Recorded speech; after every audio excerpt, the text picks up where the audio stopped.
My name is Charlotte Thompson Esserbay, and I served as Senior Policy Advisor in the United States Department of Education under the Reagan administration, during which I had access to all of the most important documents for the restructuring of not only American education but global education. And I'm also the author of The Deliberate Dumbing Down of America, which gets into all of this, gives the background of what I saw not only in the Department of Education but as a local school board member. I was trained to identify the resistors to the sex ed, drug ed, alcohol ed, suicide ed, death ed, those good, smart Americans who realize that anything that has education hanging off the end of it is probably not what they're looking for. I was trained to identify those good people and to go up against them, and actually to go and try to get them to join us through the group process system, make them feel important, get them on a committee. And when that just blew my mind. I have to say, people often ask me, what is it that got you involved in education? Well, finding out what I saw at the local level certainly upset me. When I went and I saw that Americans were being trained to identify resistors, then I got pretty upset. And luckily, there was a big book that came with the in-service training called Innovations in Education, A Change Agent's Guide. And I was able to take that back home with me. Unbelievable examples of how to con the Christians and different people who are upset with what you're trying to do, and just to give you an idea of how blatant they are, Benjamin Bloom said the purpose of education, and I often say this to parents, really listen to this. You think the purpose of education is reading, writing, and arithmetic? The purpose of education is to change the thoughts, actions, and feelings of students. And then he goes on and he says, he defines good teaching, and this is even worse from the parental standpoint, as challenging the student's fixed beliefs. And then, in some of his works that I have, that are in my book, a lot of this stuff is in it. When he says challenge, does he mean challenge or does he mean change? Change their fixed? Yeah, through challenging. It's through challenging. You go up against them, and you change them. And hello everyone, welcome to GGN. This is part 2 for this news report. Today it's Friday, March 8th, 2013. I'm Darko. My website is ggnonline.com, and on YouTube my channels are ddarko2012 and ddarko2013. This first article I have for you is nearly 80% of New York City public high school grads at, I guess it's CUNY, Community College, requires remedial English or math classes. So nearly 80% of city public high school graduates who enrolled in a City University of New York Community College last year had to relearn the basics of reading, writing, or math, the highest percentage in years. It says here it's up from 71% in 2007 to 79%. The ballooning numbers come despite the state having raised the requirements to graduate from high school in each of the past 5 years. Well, when you're lowering the standards incrementally over the generations, I don't think it's going to really do much, right? Those students were then forced to shell out money for non-credit bearing courses for as much as $1,000 a pop, they said, before they could start making their way towards a college degree. School children losing the power to concentrate in class. A generation of internet-obsessed school children is losing the ability to concentrate in lessons and make proper conversations with friends, according to a leading headmaster. One of the biggest things is smartphones, too. But the influence of social media, game consoles, mobile phones on students' lives is one of the biggest crises facing the modern education system. So this individual from the Society of Heads, which represents 100 independent schools, says national attention deficit syndrome because children spend so much time plugged into screen-based entertainment, so they're now unable to concentrate for more than the shortest of periods. The decline is being fueled by a breakdown in traditional family units, with children expending large amounts of energy being pulled between divorced parents. So it says here he will tell the conference, which will be attended by the Princess Royal, that schools should focus on developing the students' creativity which actually is considered a disorder, psychological disorder now, the DSM. So be careful. And emotional awareness, emotional instability, I'm sure that's another disorder, instead of a narrow emphasis on improving exam results.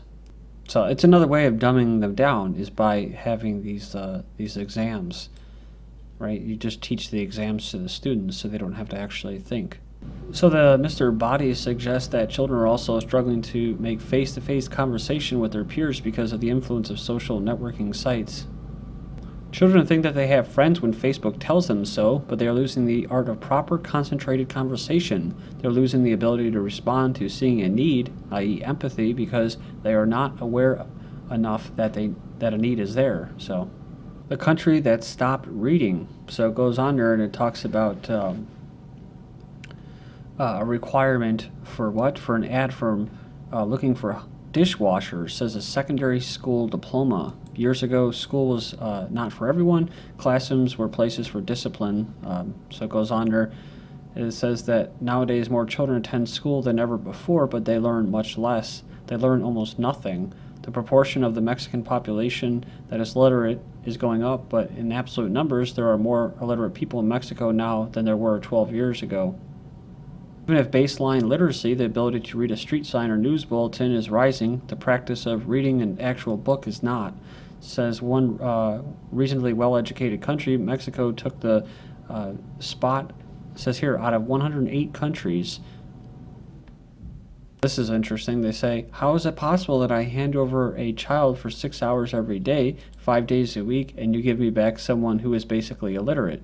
So if you can engineer the masses, the sheeple, the plebes, to be dumbed down, you can also engineer to make certain individuals, the elite class, or the gold class, the silver class, to be more intelligent. Scientists enhance intelligence of mice with human brain cells. So it goes on and says, by grafting human glial cells in the brains of mice, neuroscientists were able to sharply enhance their cognitive capabilities, including augmentations to memory, learning, and adaptive conditioning. It's a breakthrough that could yield important insights in the treatment of human brain disorders.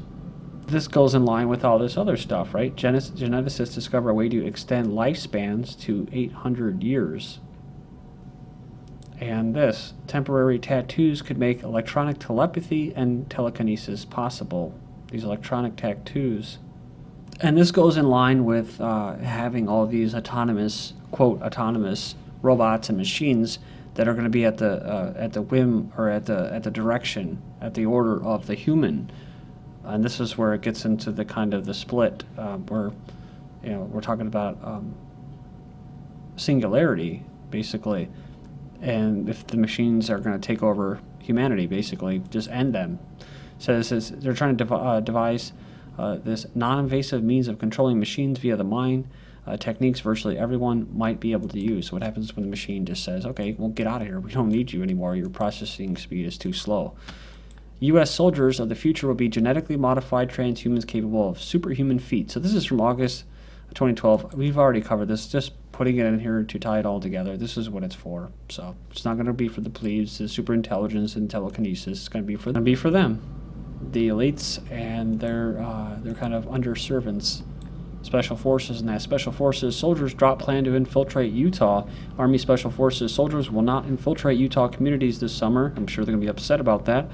A plan that had riled up residents suspicious of the government's motives. Well, they have a humongous NSA spy center there in the country, the biggest one. So I think this is just another thing where they're like, okay, enough's enough. So Green Berets had planned to parachute into several central Utah counties across mountains and work with Utahns, you never heard that before, who would be playing roles as resistors to an enemy regime. I wonder who that could be. Maybe the Spetsnaz, who are just a country over in Colorado, pretty much stationed, being eyewitnesses reporting them out in the malls and stuff.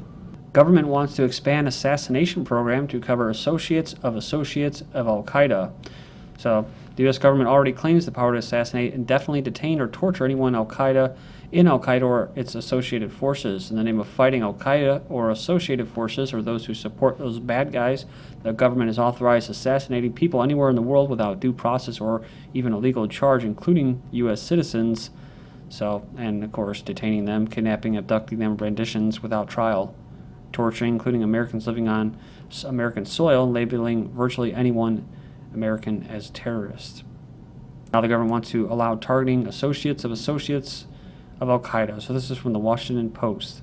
So it says here, a new generation of Al-Qaeda offshoots is forcing the Obama regime to examine whether the legal basis of its targeting killing program can be extended to militant groups with little or no connection to the organization responsible for the attacks on September 11th. Again, everything will be tied back to September 11th. Everything will be tied back to the bin Laden raid. Give legal justification for whatever the hell they want to do. So, as if there's a debate in this world of engineered consent where things are just shoved down your throat, and they give you a nice little public relations article, probably written by the Pentagon. It says here, should there be more armed guards in schools in the wake of the Sandy Hook Elementary School shooting, which some people say didn't even take place? It's like the bin Laden raid, but hey, who cares, right? We just got to keep moving forward. Don't look back. South Dakota law will allow guns in classrooms. So South Dakota on Friday signed a law that basically would allow teachers to carry guns in the classrooms. It would be the first state.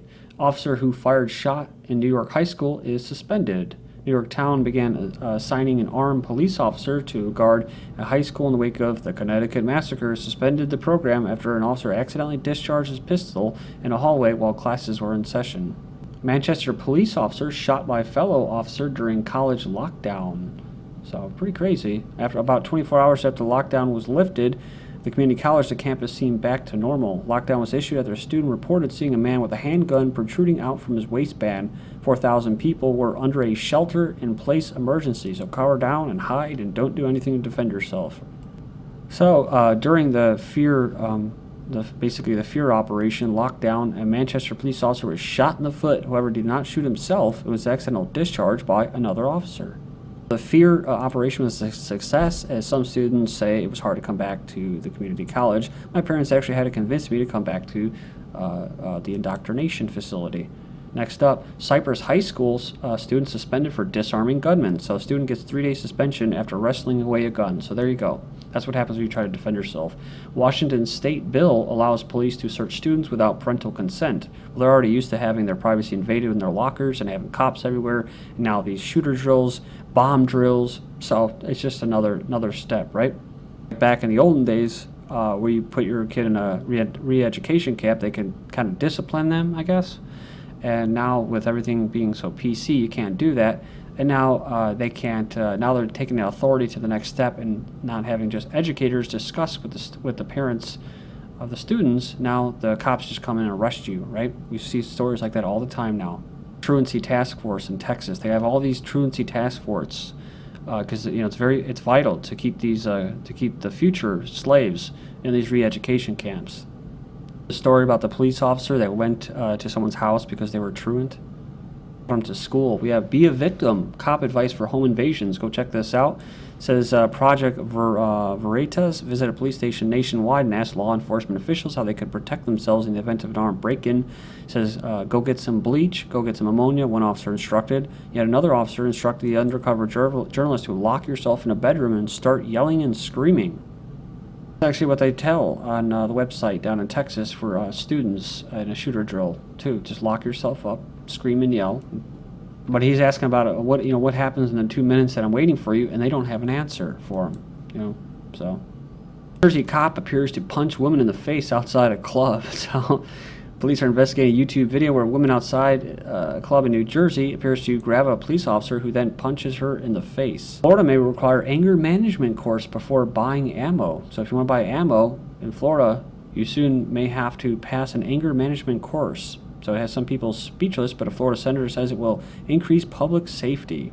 She wants people to stop and think before they buy. Don't worry about the cops' anger management. We have here, Bloomberg-backed anti-gun lobbyist enjoys assault weapons. One of the mayor's top gun control lobbyists in Colorado appears to enjoy firing the very guns he's working to restrict. California approves $24 million for gun confiscation program. It'll help to speed up the confiscation of guns for people who have been disqualified from owning firearms because of criminal convictions or serious mental illnesses. This article, more gun laws equal fewer deaths, says a study. UC Davis researcher says that this gun law study is inconclusive. The fact that two things are present at the same time does not mean that one of those things caused the other. This is GGN, and I'm Darko.